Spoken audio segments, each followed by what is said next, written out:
Have you ever noticed that as you grow older, it seems like people begin to drift away? Maybe your friends aren't calling as often, or those family visits you used to look forward to seem to happen less frequently. Social invitations, they seem to vanish. It's frustrating, right? And let's be honest, it can even be painful. Feeling like you're being left behind can be tough.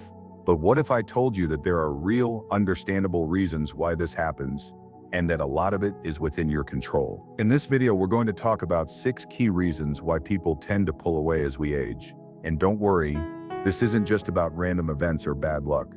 These are behaviors, attitudes, and patterns that often push people away without you even realizing it. But the good news is, once you understand why it happens, you can make small changes that not only strengthen your relationships, but can help you maintain meaningful connections for years to come. So stick around till the end. Some of these reasons might surprise you. And by the way, we'll also dive into what you can do to prevent these things from happening. If you've ever felt like people are slipping away from your life, trust me, this video might just change your perspective. Let's dive in, shall we? Reason No. 1, neglecting personal growth. Think about it for a second. Do you know someone who's always learning something new? Someone who stays curious and keeps evolving, no matter their age.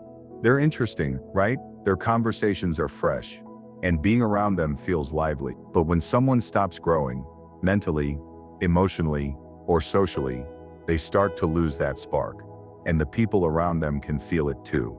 Now, I'm not talking about mastering the latest technology or keeping up with every new trend. No, growth isn't about that. It's about staying mentally active, asking questions, exploring new ideas, and being open to learning from anyone, young or old. When you stop doing that, people might not leave right away, but over time, they may start pulling back. Imagine this. You have 2 friends. One of them is always curious. He's asking about new technologies, discussing fascinating documentaries, and even enjoying the wisdom younger generations have to offer. Then there's the other friend. He's always talking about the good old days, shutting down new ideas and saying, "I don't get it. Things were better in my day." Which one do you think people enjoy being around more? Exactly. It's the one who's still engaging with life, staying open-minded, and showing curiosity. So if you want to keep your relationship strong, stay engaged. You don't need to know every new thing out there, but keep that spirit of curiosity alive. The good news is, it's never too late to start. Reason No. 2, becoming too negative or complaining. Let's be real, nobody likes being around someone who's always negative. You know, the one who constantly complains about aches and pains, or rants about how the world is going downhill. That kind of energy can be draining, even for the people who love you most.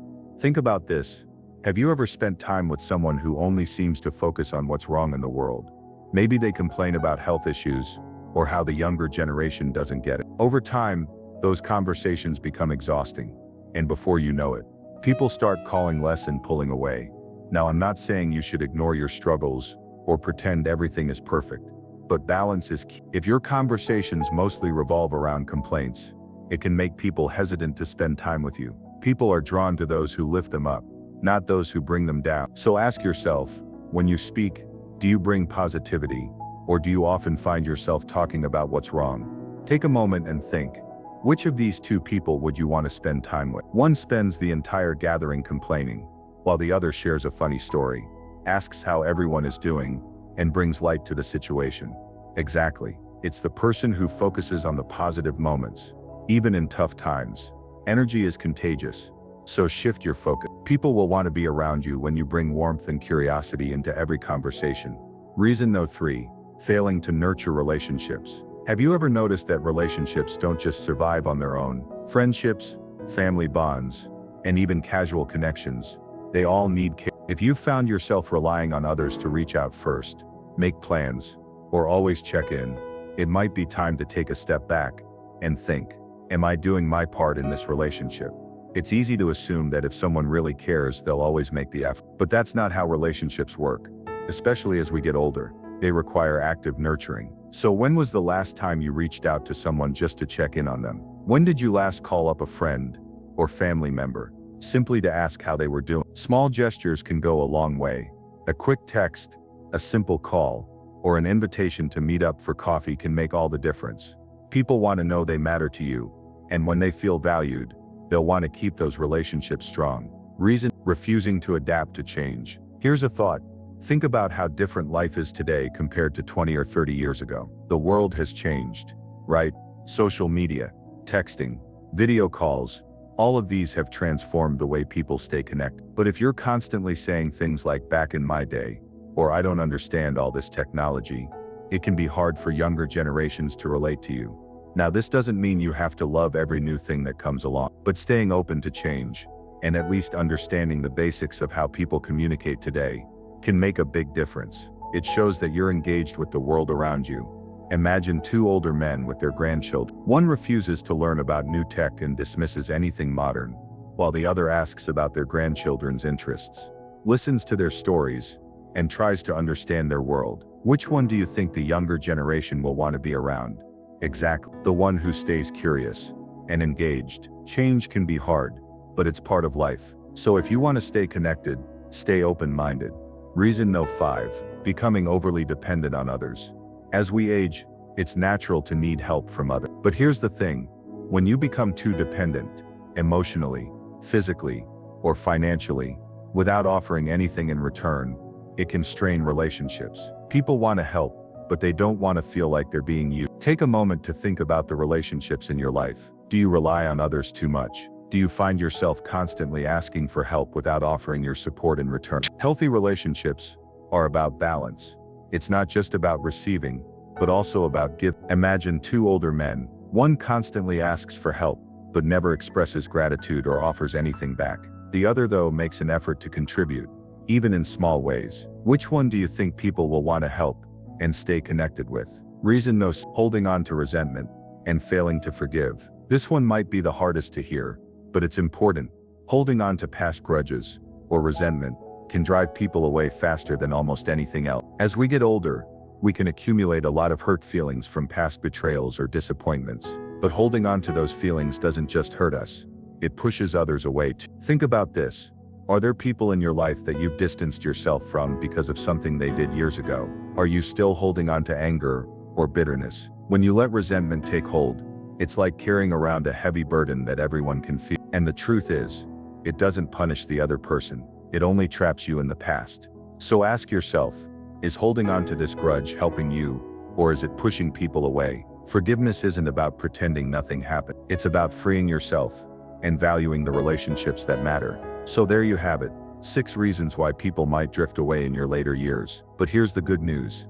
Each of these things is within your control. It's never too late to make small changes that will strengthen your relationships and bring more joy into your life. Ask yourself, what can I do to make people want to stay in my life? The power is still in your hands. We start to rely on familiar experiences, and often, we stop seeking out new things. This shift can occur slowly, but its impact is significant. When we stop growing personally, whether mentally, emotionally, or socially, we risk becoming distant from those around us. People are naturally drawn to others who continue to evolve, learn, and engage with the world around them. In contrast, when someone stops seeking growth or is resistant to change, they can start to feel less relatable, and their relationships may begin to fade. One of the most fundamental aspects of human nature is curiosity. From childhood, we are constantly learning, exploring, and asking questions. It is through these actions that we not only grow as individuals, but also form meaningful connections with others. As we age, this curiosity can sometimes start to wane. We may feel as though we've learned enough, or that trying new things is no longer necessary. This mindset can create a barrier between ourselves and the people around us. Imagine talking to someone who is constantly learning something new, asking insightful questions, and engaging in lively discussions. That kind of energy is contagious. On the other hand, if you speak with someone who only talks about the past, or refuses to embrace new ideas, the conversation can quickly become monotonous and draining. It's not just about learning new hobbies or reading more books. Growth is about staying mentally active, staying open to different perspectives, and showing interest in the world around us. When we stop asking questions or lose the desire to learn, we also lose the ability to connect with people on a deeper level. Think about a conversation with someone who's always interested in what's happening in the world, who wants to know what new things you've experienced or learned. Those types of interactions are stimulating and fulfilling. They keep you on your toes, and they help create stronger bonds. However, when you speak with someone who is always stuck in the past, reminiscing about how things used to be better, The conversation feels one-sided and can even feel like an emotional burden. Over time, people begin to pull away from relationships like these because the energy of the interaction is draining. A lack of growth can also affect the way you approach relationships. When we stop evolving, we may begin to resist change, whether it's in the form of new technology, new ideas, or new social dynamics. This resistance to change can make it challenging for others, especially younger generations, to relate to it. For instance, if someone is consistently dismissive of new technologies, saying things like "I don't understand all that stuff," or "back in my day, things were better," they create a divide. While it's natural to feel nostalgic for the past, constantly criticizing the present or refusing to engage with new trends alienates others who might be interested in discussing these topics. This attitude creates a sense of stagnation in relationships, and people might start to feel like they're speaking to a brick wall, rather than a person willing to engage in a dynamic conversation. Personal growth also influences our social lives in profound ways. People tend to gravitate toward others who inspire them, who help them think differently, or who provide new insights. This is why some people are constantly surrounded by friends, family, and acquaintances, while others may feel isolated. Growth is often about the mindset of being open to new experiences and perspectives. It's about asking questions, exploring new ideas, and being willing to adapt. When we stop doing this, our social circles may begin to shrink because we stop contributing to the dynamic flow of conversation and relationship building. It's easy to fall into a habit of only talking about the same old topics, but when we do so, it becomes harder for others to stay interested in spending time with us. This doesn't mean we need to constantly change ourselves to fit into society's expectations or to keep up with every new trend. It's about staying engaged with life in a way that keeps us connected to others. It could be something as simple as being curious about how younger people interact, or asking questions about new technological development. It might mean being open to learning new skills, whether it's taking up a hobby, learning a new language, or even exploring new music genres. It's the small, consistent efforts to stay connected with the world around you that make a big difference. People don't expect you to be an expert in everything, but they do appreciate when you show interest in their lives and in the world as it changes. The beauty of this type of personal growth is that it's never too late to start. Whether you're in your 60s, 70s, or beyond, you still have the power to grow. It's about making the conscious decision to stay curious, to be open-minded, and to engage with life in ways that keep you feeling energized and involved. This doesn't mean abandoning who you are, or pretending to be someone you're not. It simply means staying open to new possibilities and not letting yourself become set in your way. People are naturally drawn to those who continue to evolve, and when you keep moving forward, they'll want to move forward with you. As we age, it becomes easy to fall into a pattern of negativity. Our bodies change, our routines are disrupted, and the world around us often feels like it's moving faster than we can keep up. In these moments, it's natural to feel frustration or disappointment. However,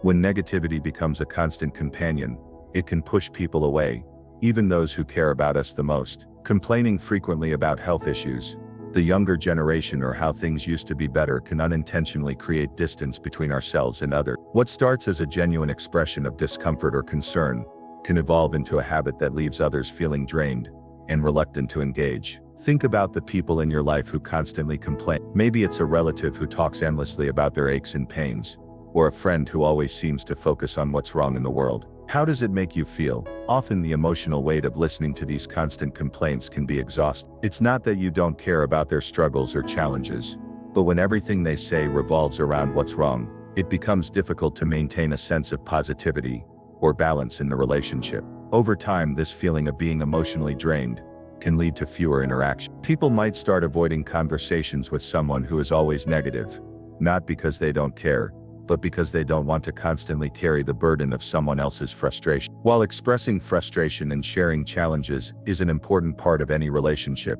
balance is key. Everyone has moments of hardship, and talking about them is essential for emotional well-being. It's part of the human experience to seek comfort and support from others when life feels overwhelming. However, the issue arises when the majority of our conversations focus only on the negative. If your discussions are primarily about what's wrong in your life, whether it's your health, the world around you, or past regrets, people may start to feel that they're only being asked to listen to your complaints without any opportunity for their voices to be heard. This imbalance can create a sense of disconnection, as relationships need reciprocity to thrive. When one person is consistently the giver of energy, and the other the taker, the relationship can feel lopsided, and over time, People may retreat from these draining interactions. Additionally, negativity tends to breed more negativity. When you focus on what's wrong, it can be difficult to shift your mindset toward gratitude or appreciation, and others can sense that. Imagine being in a group where one person is always complaining, whether about the weather,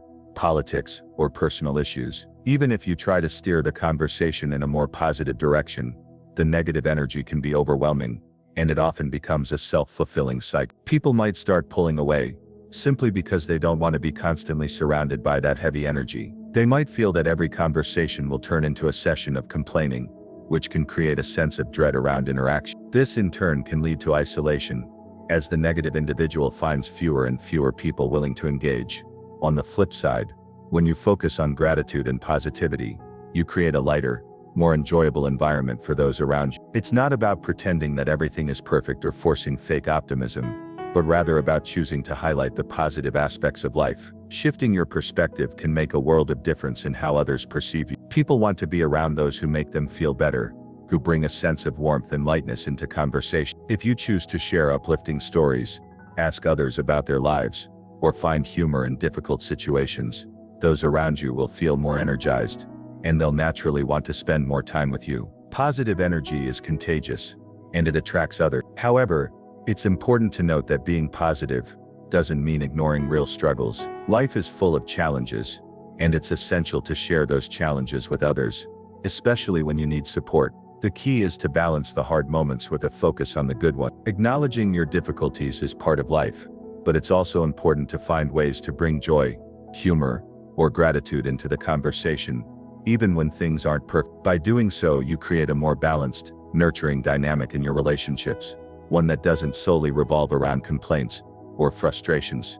Think about two people at a gathering. One person spends the entire time talking about their ailments, the state of the world, or how things were better back in the day. The other shares a funny anecdote, asks about others' lives, and focuses on what's going well. In which conversation do you think people are more likely to feel energized and connected? It's clear that the second person, who brings a sense of lightness and positivity, is far more likely to keep others engaged. They create an environment where people feel seen, heard, and valued, and as a result, they'll be invited back into those spaces again and again. If you've noticed that people seem to be drifting away, it might be worth reflecting on the energy you're bringing into conversation. Are you focusing mostly on what's wrong, or are you also making an effort to bring some light into the conversation? A small shift in your mindset can lead to big changes in your relationship. When you bring positivity and gratitude into your interactions, you create an environment that others want to be a part of. Ultimately, people are drawn to those who make them feel good, and that's a powerful way to maintain strong, meaningful connections throughout life. If you've found any of these insights helpful,